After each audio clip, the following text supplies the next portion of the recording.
Hi hello ಎಲ್ರಿಗೂ ನಮಸ್ಕಾರ. 3 ಕಡೆ ಉಪಚುನಾವಣೆ ನಿನ್ನೆರ ಕಂಪ್ಲೀಟ್ ಆಗೈತಿ. ಒಂದು ಸಂಡೂರು, ಇನ್ನೊಂದು Shiggaon, third one Channapatna. Sandur confirm ಇತ್ತು ಕಾಂಗ್ರೆಸ್ ಆಗುತ್ತೆ ಅಂತ ಹೇಳಿ.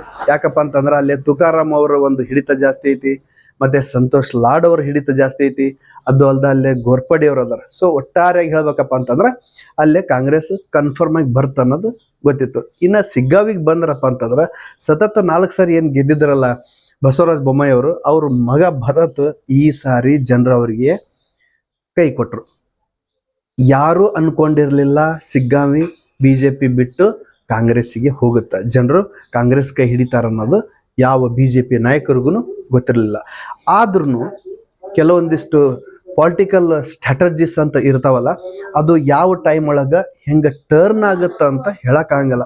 ಇನ್ನ ಪಾಲಿಟಿಕ್ಸ್ ಅಂದ್ರನ ಹಂಗ, ಪಾಲಿಟಿಕ್ಸ್ ನ ಒಂದ ಪಾಯಿಂಟ್ ಆಫ್ ವ್ಯೂ ದಿಂದ ನೋಡಾಕ ಆಗೋದಿಲ್ಲ, ನೋಡ್ಲೂಬಾರ್ದು. ಸಾಕಷ್ಟು ಸರ್ಕಮ್ಟನ್ಸ್ ದಿಂದ ನೋಡಿದಾಗ ಮಾತ್ರ ಪಾಲಿಟಿಕ್ಸ್ ಆಗ್ಬಹುದು. Election, by election, candidate winning, loser ಅಂತ ನೋಡ್ಬೇಕಾಗತ್ತ. ಇನ್ನ ಚನ್ನಪಟ್ಟಣ ಬರ್ಬೇಕಾತಂತಂದ್ರ ನಿಖಿಲ್ ಕುಮಾರಸ್ವಾಮಿ ಅವರು ಬಹಳ ಹೋಪ್ ಇದ್ರು ಈ ಸಾರಿ ಗೆಲುವು ನನಗ ಅನ್ನೋದು. ಬಟ್ ಅವ್ರು ಏನ್ ಅನ್ಕೊಂಡಿರ್ತಾರಂದ್ರ, ಪ್ರತಿಯೊಬ್ಬ ಕ್ಯಾಂಡಿಡೇಟ್ ಇಂದು ಹೇಳ್ತೀನಿ ನಾನ ಗೆಲ್ತೀನಿ ಅನ್ನೋ ಆತ್ಮವಿಶ್ವಾಸ ಇರ್ತೈತಿ. ಇದು ಸಹಜನು, ಆಯ್ತು, ಇರಲೂ ಬೇಕಾಗತ್ತ. ಆದ್ರ ಅಪೋಸಿಟ್ನು ಕ್ಯಾಂಡಿಡೇಟ್ ಇರ್ತಾರಲ್ಲ, ಅವರು ಕೂಡ ಸ್ಟ್ರಾಟಜಿ ಮಾಡ್ತಿರ್ತಾರಲ್ಲ, ಅದನ್ನು ಯೋಚನೆ ಮಾಡ್ಬೇಕಾಗತ್ತ ಪ್ರತಿಯೊಬ್ಬ ಎಲೆಕ್ಷನ್ ಕಂಟೆಸ್ಟ್ ಮಾಡಿರೋ ವ್ಯಕ್ತಿ. CPY ಅವರು ಪೋಲಿಂಗ್ ಆದ್ಮೇಲೆ ಒಂದು ಪತ್ರಿಕಾ ಹೇಳಿಕೆ ಕೊಡ್ತಾರ, ನಾನ ಗೆಲ್ತೀನಿ, ಸ್ಮಾಲ್ ಮಾರ್ಜಿನ್ ಒಳಗೆ ಗೆಲ್ತೀನಿ ಅಂತಾರ. ಆದ್ರ ಒಟ್ಟಾರೆಯಾಗಿ ಅವ್ರ ಸ್ಟೇಟ್ಮೆಂಟ್ ತಗೊಂಡಾಗ ನಾನ್ ಗೆಲ್ಲಂಗೆ ಇಲ್ಲ, ಕಾಂಗ್ರೆಸ್ನವ್ರು ಕೆಲ್ಸಾನೇ ಮಾಡಿಲ್ಲ ಅನ್ನೋ ಒಂದು ಸ್ಟೈಲ್ ಒಳಗ ಅವ್ರು ಮಾತಾಡ್ಬಿಟ್ರು. ಸ್ವತಃ ಕ್ಯಾಂಡಿಡೇಟ್ CPY ಗೆಲ್ಲೋ ಒಂದು ಆತ್ಮವಿಶ್ವಾಸ ತೋರ್ಸವಲ್ರಲ್ಲ ಅಂತ ಹೇಳಿ. ಆದ್ರ ಅವಾಗ ಗೊತ್ತಾಗ್ಲಿಲ್ಲ ಅವರು ಸ್ಟ್ರಾಟಜಿ ಮಾಡ್ಯಾರ ಅಂತ ಹೇಳಿ. ಎಸ್, ಸ್ಟ್ರಾಟಜಿಯಿಂದ ರಾಜಕಾರಣ ಅಥವಾ ಎಲೆಕ್ಷನ್ ಗೆಲ್ಲಕ್ ಆಗಂಗಿಲ್ಲ. ಕೆಲ್ಸಗಾರನೂ ಬೇಕು, ವ್ಯಕ್ತಿನೂ ಇರಬೇಕು, ಮತ್ತು ಪಕ್ಷ ಅಂದ್ರೆ ಚಿಹ್ನೆನೂ ಇರಬೇಕು.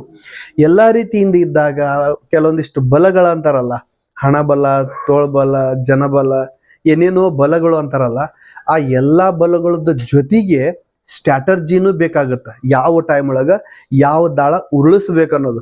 ಬಹುಶಃ ಈ ಸ್ಟ್ರಾಟರ್ಜಿ ಒಳಗ CPY ಅವರು ಜಾಣರ್ ಅದಾರ. ಯಾಕಪ್ಪ ಅಂತಂದ್ರ ಚನ್ನಪಟ್ಟಣಕ್ಕ ಅವರು ಆಧುನಿಕ ಭಗೀರಥ ಅನ್ನೋ ಒಂದು ಹೆಸರನ್ನ ಐತಲ್ಲ, ಅದ್ರ ಜೊತೆಗೆ ಬೇರೆ ಬೇರೆ ಬಲಗಳನ್ನ ಬಳಸ್ಕೊಳ್ಳೋದು ಅಷ್ಟ ಅಲ್ದನ, ಏನು ಪೋಲಿಂಗ್ ಆದ್ಮೇಲೆ ಸ್ಟೇಟ್ಮೆಂಟ್ ಕೊಟ್ಟರು ಅಂತ ಆಗಲೇ ಹೇಳಿದ್ನಲ್ಲ, ಅವ್ರ ಸ್ಟೇಟ್ಮೆಂಟ್ ಒಳಗ ಎಂತ ದಾಳ ಉರುಳಿಸಿದ್ರಪ್ಪ ಅಂತಂದ್ರ, ಅವ್ರ ಒಂದು ಸ್ಟೈಲ್ ನೋಡ್ಬಿಟ್ರ ಅಂದ್ರ CPY ಅವರು ಕನ್ಫರ್ಮ್ ಆಗಿ ಸೋಲ್ತಾರ ಅನ್ನೋ ಸ್ಟೈಲ್ ಒಳಗನ ಅವರು ಸ್ಟೇಟ್ಮೆಂಟ್ ಕೊಟ್ಬಿಟ್ರು. ಆ ಸ್ಟೇಟ್ಮೆಂಟ್ ಒಳಗೆ ಏನಿತ್ತು ಅಂತಂದ್ರ, ಇಲ್ಲಿ ತಾನು ಗೆಲ್ತೀನಿ ಅನ್ನೋ ಎಲ್ಲ ರೀತಿಯಿಂದ ಭರವಸೆ ಇದ್ರು ಅವ್ರು ಒಂಥರ ಸ್ಟೇಟ್ಮೆಂಟ್ ಕೊಡೋದಕ್ಕೆ ಇನ್ನೊಂದು ಕಾರಣ ಏನಪ್ಪಾ ಅಂತಂದ್ರ, ಈ ಸಟ್ಟಾ ಬಜಾರ್ ಅಂತಾರಲ್ಲ, ಈ ಬೆಟ್ಟಿಂಗು ಅಂತಾರಲ್ಲ, ಇದು ಒಂದು ಪೆಡಂಭೂತ ತರ ಕಾಡುತ್ತಲ್ಲ ರಾಜಕಾರಣಕ್ಕ.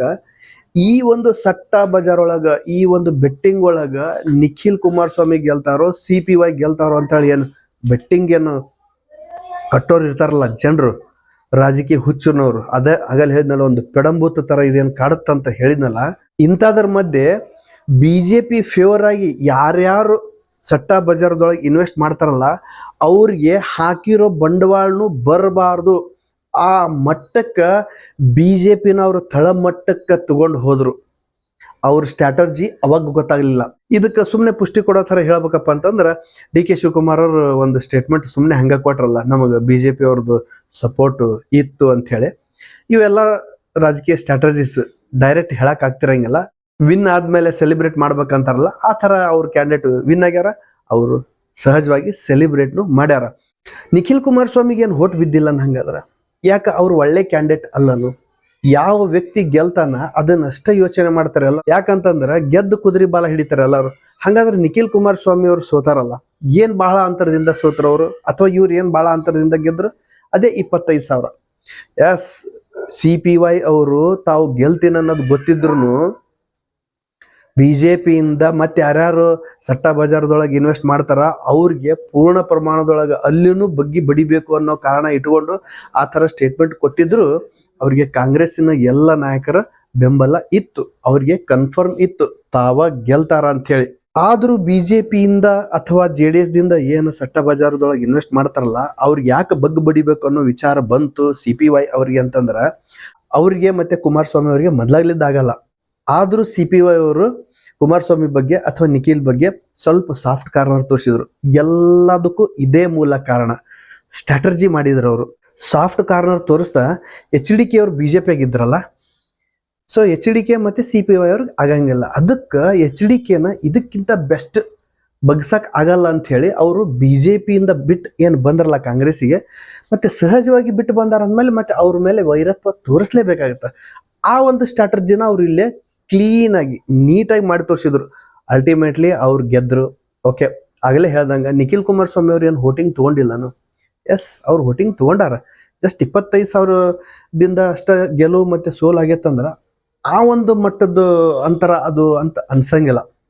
ಅಕಸ್ಮಾತ್ 70-72% ವೋಟಿಂಗ್ ಆಗಿತ್ತಪ್ಪ ಅಂತಂದ್ರ ಈ ಗೆಲುವು ಇಷ್ಟೂ ಈಸಿ ಆಗ್ತಿರ್ಲಿಲ್ಲ. ಇಬ್ರಿಗೂ ಗೆಲುವು ಅಥವಾ ಸೋಲು ಆಗ್ತಿರ್ಲಿಲ್ಲ. ಆದ್ರೆ 88.09 ಆಗೈತೆ ಅಂದ್ರೆ ಆಲ್ಮೋಸ್ಟ್ 89% ವೋಟಿಂಗ್ ಆಗೈತಲ್ಲ.